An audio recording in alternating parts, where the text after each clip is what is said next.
Hello friends, welcome to easy study. दोस्तों, आप लोगों की बहुत ज़्यादा डिमांड पर लेकर के आ गए हैं कक्षा 10वीं सामाजिक विज्ञान का real model paper full solution के साथ। जी हाँ, इस वीडियो में हम आपको पूरा सॉल्यूशन डिस्कस करेंगे, तो आपको कहीं और जाने की कोई ज़रूरत है नहीं। बस आप वीडियो लास्ट तक देखिए, अच्छा लगे लाइक कीजिए, शेयर कीजिए, चैनल को सब्सक्राइब कीजिए। साथ ही दोस्तों, आपको पूरे वीडियो की पीडीएफ टेलीग्राम पर मिल जाएगी, तो आप लोग हमारे टेलीग्राम चैनल को ज्वाइन कीजिए, लिंक डिस्क्रिप्शन पर दी हुई है। चलिए आगे बढ़ते हैं। अब देखते हैं, सबसे पहले अपन देखेंगे सही विकल्प। तो पहला क्वेश्चन आपका कि लौह अयस्क किस प्रकार का संसाधन है। तो आपके यहाँ पे चार ऑप्शन दिए हुए हैं, तो इसका राइट आंसर है अनवीकरण योग्य। सेकंड क्वेश्चन आपका, पंजाब में भूमि निम्नीकरण का निम्नलिखित में से मुख्य कारण क्या है। तो अधिक सिंचाई इसका मुख्य कारण है। अगला क्वेश्चन है, इनमें से कौन सी रबी फसल है। तो इसका राइट आंसर है चना रबी फसल है। अगला क्वेश्चन है, निम्न में से कौन सा उद्योग चूना पत्थर को कच्चे माल के रूप में प्रयुक्त करता है। तो इसका राइट आंसर है सीमेंट। आगे बढ़ते हैं। अगला क्वेश्चन है आपका कि हमारे देश में निम्न में से कौन सा महत्वपूर्ण परिवहन का साधन है। तो इसका राइट आंसर है रेल परिवहन। अगला क्वेश्चन है, लौह अयस्क का उत्पादन किस राज्य में सबसे अधिक होता है। तो इसका राइट आंसर है उड़ीसा। तो इस प्रकार से आपके 6 सही विकल्प थे, 6 के 6 अपन ने डिस्कस किया। इंग्लिश में भी सेम क्वेश्चन है, तो आप लोग इनको देख लीजिए और आप हमारे टेलीग्राम चैनल को ज्वाइन कीजिए। वहां पे हम आपको पूरा सॉल्यूशन का फुल पीडीएफ प्रोवाइड करवा देंगे। अब आगे बढ़ते हैं। अब देख लीजिए यहाँ पे रिक्त स्थान की पूर्ति। तो पहला क्वेश्चन है यहाँ पे, भारत में सिंहों का प्राकृतिक आवास स्थल गुजरात का डैश डैश डैश है। तो इसका राइट आंसर है गुजरात का गिर जंगल है। इसका राइट आंसर है भारत में सिंहों का प्राकृतिक आवास स्थल गुजरात का सिंह गिर जंगल है। क्या है? गिर जंगल। अगला है आपका यहाँ पे, नेपोलियन बोनापार्ट सन डैश डैश के युद्ध में पराजित हुआ। तो इसका राइट आंसर है 1815 के वाटरलू युद्ध में पराजित हुआ। 1815 के वाटरलू युद्ध में पराजित हुआ। थर्ड है आपका, करो या मरो का नारा डैश डैश ने दिया था। तो इसका राइट आंसर है करो या मरो का नारा महात्मा गांधी ने दिया था। कौन दिया था? महात्मा गांधी ने दिया था। अगला क्वेश्चन है, भारत में डैश डैश शासन है। तो भारत में लोकतांत्रिक शासन है। क्या है? भारत में लोकतांत्रिक शासन है। अगला है, रंग भेद नीति का विरोध करने वाले दक्षिण अफ्रीका के नेता कौन है। तो इसका राइट आंसर है नेल्सन मंडेला। इसका राइट आंसर है नेल्सन मंडेला। अगला है आपका, औद्योगिक क्रांति सर्वप्रथम डैश डैश डैश में प्रारंभ हुई। तो कहां प्रारंभ हुई? औद्योगिक क्रांति सर्वप्रथम इंग्लैंड में प्रारंभ हुई। कहां? इंग्लैंड में प्रारंभ हुई। अगला है आपका, नेपाल में विलक्षण जन आंदोलन सन डैश डैश में हुआ। तो इसका राइट आंसर है सन 2006 में हुआ। इसका राइट आंसर है सन 2006 में हुआ। तो इस प्रकार से रिक्त स्थान की पूर्ति आपकी पूरी होती है। आगे बढ़ेंगे। अब देखेंगे एक शब्द या एक वाक्य में उत्तर। तो आपका यहाँ पे पहला क्वेश्चन दिया हुआ है, नेपोलियन बोनापार्ट का संबंध किस देश से था। जिसका राइट आंसर है फ्रांस। नेपोलियन बोनापार्ट का संबंध फ्रांस देश से था। अगला है आपका, IMF का पूरा नाम लिखिए। तो इसका राइट आंसर है अंतरराष्ट्रीय मुद्रा कोष। जी हाँ, IMF का पूरा नाम है अंतरराष्ट्रीय मुद्रा कोष। थर्ड है आपका क्वेश्चन कि मार्टिन लूथर कौन था। तो इसका राइट आंसर है जर्मन धर्मशास्त्री और धार्मिक सुधारक। मार्टिन लूथर कौन था? जर्मन धर्मशास्त्री और धार्मिक सुधारक। अगला क्वेश्चन है यहाँ पे, प्रिंटिंग प्रेस सर्वप्रथम किस सदी में भारत आया। तो इसका राइट आंसर है प्रिंटिंग प्रेस सर्वप्रथम 16वीं शताब्दी में भारत आया। कब? 16वीं शताब्दी में भारत आया। अगला है आपका, हीराकुंड बांध किस नदी पर बनाया गया। तो इसका राइट आंसर है महानदी। जी हाँ, हीराकुंड बांध महानदी में बनाया गया। अगला क्वेश्चन आपका, गुजरात तट पर कौन सा बंदरगाह स्थित है। तो इसका राइट आंसर है कंडला बंदरगाह। कौन सा? कंडला बंदरगाह स्थित है। अगला क्वेश्चन आपका, उपभोक्ता संरक्षण अधिनियम कब लागू हुआ। तो उपभोक्ता संरक्षण अधिनियम 1986 में लागू हुआ। कब लागू हुआ? 1986 में। आगे बढ़ते हैं। अब देखेंगे सत्य असत्य। तो पहला क्वेश्चन आपका यहाँ पे दिया हुआ है कि जो वनस्पति मूल रूप से भारतीय नहीं है उसे देशज वनस्पति कहते हैं। तो ये आपका रॉन्ग है। पहला आपका जो है रॉन्ग है। अगला है आपका, श्रीलंका में सिंहली भाषा को राजभाषा घोषित किया गया है। तो ये आपका राइट है। सेकंड जो है आपका, सेकंड आपका राइट है। सेकंड आपका राइट है। उसके बाद थर्ड आपका है, भारत में एक दलीय प्रणाली प्रचलित है। तो ये आपका असत्य है। थर्ड भी आपका असत्य है। अगला है आपका, 1990 में भारत में गठबंधन सरकार की शुरुआत हुई। तो ये भी आपका असत्य है। उसके बाद अगला है आपका ईसाई धर्म की शाखाएं कैथोलिक और प्रोटेस्टेंट दो भागों में बटी हुई हैं। तो ये भी आपका असत्य है। आगे बढ़ते हैं। अगला है शहर से ग्राम की ओर पलायन करना शहरीकरण कहलाता है। तो ये भी आपका रॉन्ग है। तो इस प्रकार से आपके पूरे सत्य असत्य जो है यहाँ पे डिस्कस कर लिए गए हैं। आगे बढ़ते हैं। अब देखेंगे सही जोड़ी। तो सही जोड़ी मेरा एकदम फेवरेट काम है, सही जोड़ी का मिलान करना। तो आइए देख लेते हैं सही जोड़ी। पहला है लोकतंत्र। तो लोकतंत्र, इसका राइट आंसर क्या होगा? बहुतों का शासन। जी हाँ, लोकतंत्र का क्या है? बहुतों का शासन। मिल गया। हाँ। सेकंड है दक्षिण अफ्रीका। तो दक्षिण अफ्रीका का संबंध किससे है? Nelson Mandela. किससे संबंध है दक्षिण अफ्रीका का? Nelson Mandela. तीसरा है पूर्ण साक्षर राज्य। तो आप सबको पता ही होगा पूर्ण साक्षर राज्य अपने देश में केरल को कहा जाता है। चौथा है अर्थव्यवस्था के क्षेत्र। तो अर्थव्यवस्था के कितने क्षेत्र हैं? 3 क्षेत्र हैं। अगला है मुद्रा का आधुनिक रूप क्या है? करेंसी। और अगला है सूचना एवं संचार प्रौद्योगिकी क्या है? कंप्यूटर। तो इस प्रकार से आपकी यहाँ पे सही जोड़ी जो है पूरी मिल चुकी है। अब आगे बढ़ते हैं और क्वेश्चन आंसर डिस्कस करेंगे। पूरे क्वेश्चन आंसर इंग्लिश हिंदी दोनों में अपन यहीं पे डिस्कस कर लेते हैं।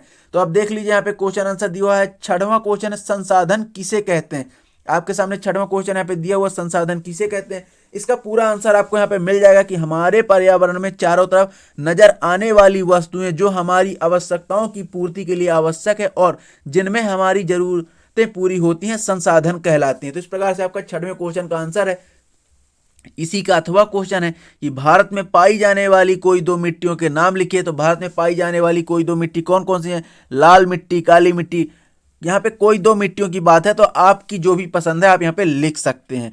इसी प्रकार से अगला है यहाँ पे 7वां क्वेश्चन आपसे यहाँ पे कह रहा है। 7वां क्वेश्चन यहाँ पे आपसे कह रहा है कि अनारक्षित वन किसे कहते हैं। तो यहाँ पे इसका आंसर दिया हुआ कि अनारक्षित वन से आशय उन वनों से है जिनको कुछ सीमा तक संरक्षित करने का लक्ष्य निर्धारित किया गया है, उनको अनारक्षित वन कहते हैं। इसी प्रकार से आपके देख लीजिए इसका अथवा क्वेश्चन भी यहाँ पे दिया हुआ है कि जैव विविधता क्या है। तो यहाँ पे उसका भी आंसर दिया हुआ है कि जैव विविधता विभिन्न प्रजातियों का एक ही स्थान पर पाया जाना जैव विविधता कहलाता है। इसी प्रकार से आपका ये 8वां क्वेश्चन दिया हुआ है कि जूट को सुनहरा रेशा क्यों कहा जाता है? इसके रंग और उच्च नगद मूल्यों के कारण जूट को क्या कहा जाता है? सुनहरा रेशा कहा जाता है। तो आपका इसका यहाँ पे ये आंसर ही दिया हुआ है, आप लोग इसको देख लीजिए। ये इसका आंसर है। इसका आंसर है यहाँ पे कि जूट को सुनहरा रेशा क्यों कहा जाता है? क्योंकि उसके रंग और उच्च नगद मूल्य के कारण जूट को सुनहरा रेशा कहा जाता है। इसी प्रकार खरीफ की फसलों के नाम लिखिए। तो कोई 2 खरीफ की फसल कौन कौन सी है? धान और गन्ना।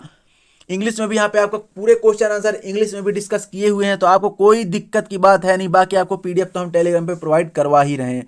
उसके बाद आपका 9वां क्वेश्चन है जॉबर कौन थे? तो यहाँ पे आपका इसका भी आंसर यहाँ पे दिया हुआ, तो आप लोग इसको देख सकते हैं। हम आगे बढ़ते हैं। अब देखते हैं इसी का अथवा क्वेश्चन है कि औद्योगिक क्रांति से क्या आशय है। तो आपका ये पूरा आंसर यहाँ पे दिया हुआ है कि हाथों द्वारा बनाई गई वस्तुओं के स्थान पर आधुनिक मशीन के द्वारा व्यापक स्तर पर निर्माण की प्रक्रिया को औद्योगिक क्रांति कहते हैं। 10वां क्वेश्चन आपका गुटेन वर्ग कौन था? तो आपका यहाँ पे ये भी इसका भी आंसर दिया हुआ, आप लोग इसको देख सकते हैं। इसका अथवा पंचांग से क्या आशय है? तो इसका भी आंसर आपको इसमें नहीं दिया गया है, क्योंकि पूरे आंसर देने में वीडियो बहुत ज़्यादा लंबा हो जाता है, इसलिए हमने कुछ आंसर दिए हैं, कुछ आंसर केवल एक ही आंसर दिए। जैसे अथवा में अगर 2 क्वेश्चन है, जैसे 11वीं में एक क्वेश्चन है अश्वेत शक्ति आंदोलन क्या है? अथवा एफ्रो अमेरिकी से क्या आशय? तो हम इन दोनों में से किसी एक का ही आंसर दिए हैं। तो यहाँ पे हमने दिया है इसका आंसर कि एफ्रो अमेरिकी उन अफ्रीकी लोगों के वंशजों के लिए प्रयुक्त होता है जिन्हें 17वीं सदी से लेकर 19वीं सदी की शुरुआत तक अमेरिका में गुलाम बनाकर लाया गया था।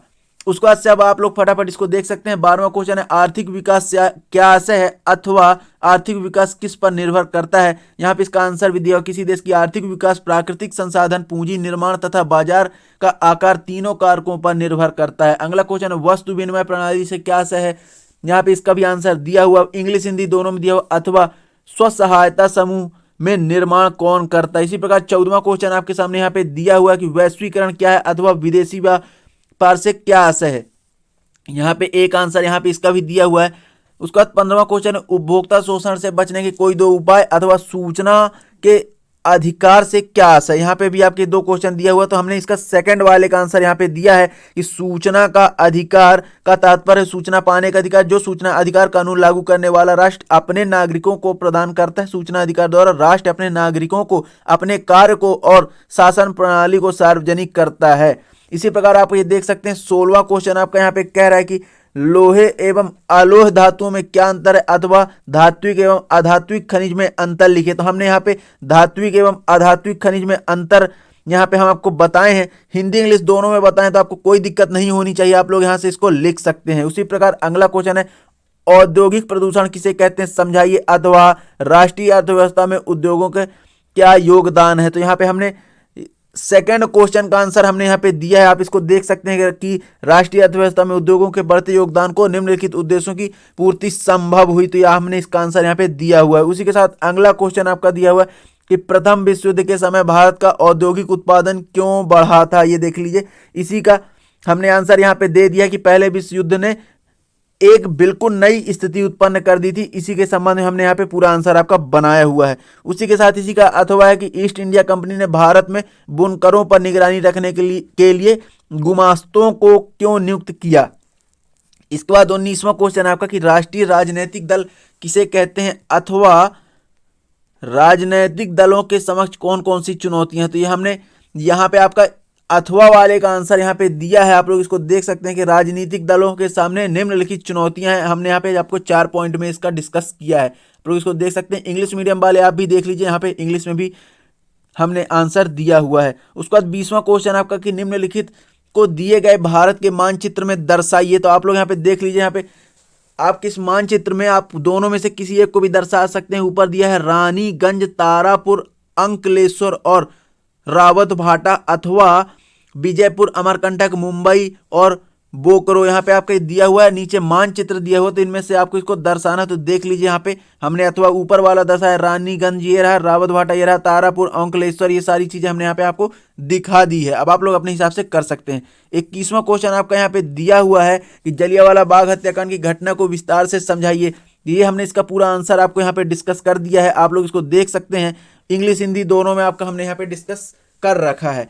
तो आप दोनों ही छात्रों को किसी प्रकार की कोई दिक्कत नहीं आनी चाहिए। अगर आपको कोई दिक्कत समझ में आती तो आप कमेंट करके हमसे बताइए, हम आपको उसको सॉल्व करने का प्रयास करेंगे। इसी का अथवा है सविनय अवज्ञा आंदोलन का वर्णन विस्तार से कीजिए। 22वां क्वेश्चन है लोकतंत्र को परिभाषित करते हुए लोकतंत्र की आर्थिक उपलब्धियों का वर्णन कीजिए, अथवा नागरिकों की गरिमा और आजादी से क्या आशय है। तो ये लीजिए, इसका हमने आंसर आपको अथवा वाले का आंसर यहाँ पे दिया है कि ना व्यक्ति की गरिमा और स्वतंत्रता को बढ़ावा देने में लोकतंत्र सरकार की किसी भी अन्य रूप से बहुत बेहतर है। तो ये हमने अथवा वाले का आंसर यहाँ पे दिया हुआ, आप लोग इसको देख सकते हैं। उसके बाद 23वां क्वेश्चन आपके सामने है कि वस्तुओं के मानवीकरण का क्या अर्थ है, विभिन्न उत्पादों के मानवीकरण को दर्शाइए, अथवा उपभोक्ता जागरूकता से क्या आशय है, इसकी आवश्यकता हमें क्यों पड़ती है। तो आपके सामने ये आंसर हमने इसका भी दिया हुआ, अथवा वाले का आंसर हमने यहाँ पे दिया हुआ, उपभोक्ता जागरूकता से आशय उपभोक्ता को अपने अधिकार एवं कर्तव्यों के प्रति जागरूक करना है।